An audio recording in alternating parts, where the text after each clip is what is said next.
city. I have something else in mind. Tell no one of this.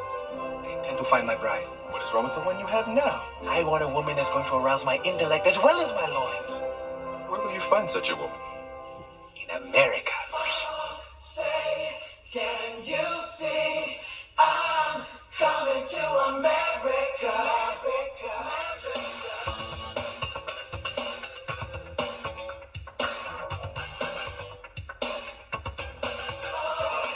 Coming to America was directly the result of a phone call from Eddie Murphy, where he said, I have an idea for a movie. And he pitched it to me, and the idea was essentially Cinderella. It was an African prince comes to America to look for his queen. And that was pretty much the idea. And we went to have a meeting with Paramount. Eddie was at the height of his career. And Ned Tannen, who at that time ran Paramount, said, could you have this in theaters by such and such a date? And I, of course, said, sure, there's no script, but sure. Eddie had 25 pages, but it was the beginning. It was just the beginning. It was the scene in Africa where he wakes up in the morning, and then the scene where his parents tell him that he has his bride chosen for him. And that's pretty much what he had. He had kind of the first act figured out, and then he comes to America and meets this girl, and they fall in love. And that was about it. And you wanted to be in Queens. You knew that much.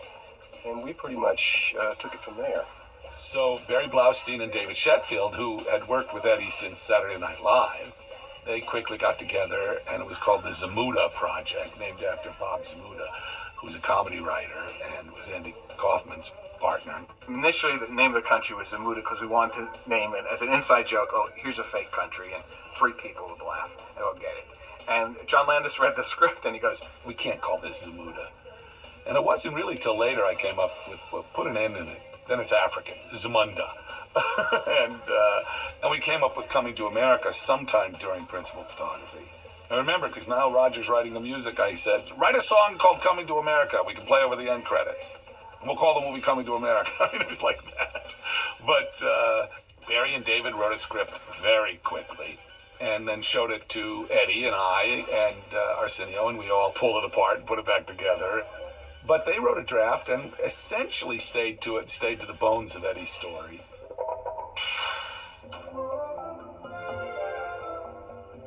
Oha! It is my 21st birthday. Do you think perhaps just once I might use the bathroom by myself?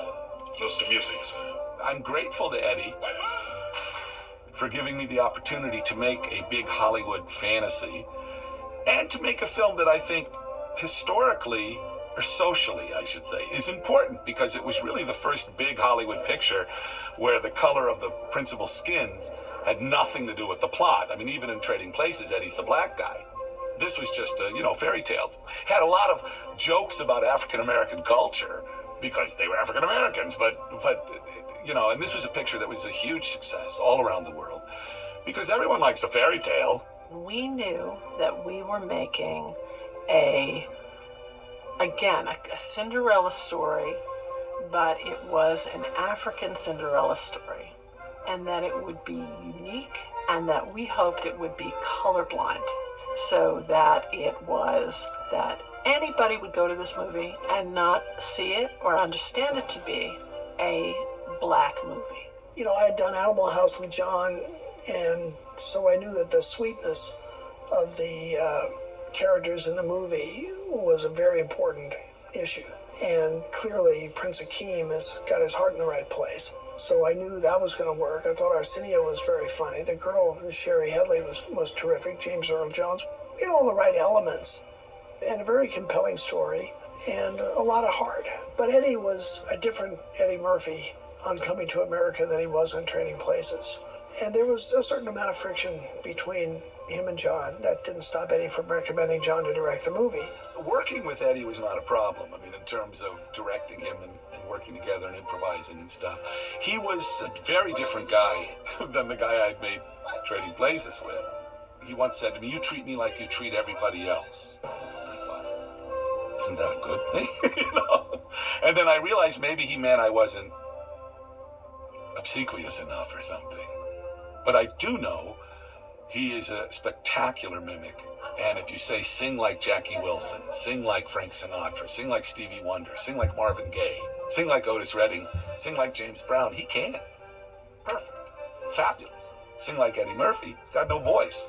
So he's a mysterious guy. And it saddens me only because I remember the Eddie Murphy of Trading Places as such an enthusiastic and joyful and happy guy. But he's a great talent, and I'm pleased with his performance in the film. Great thing about working with Eddie is Eddie makes your stuff even better. You know? And he never changes it that much, and when he does change it, it's almost always for the better.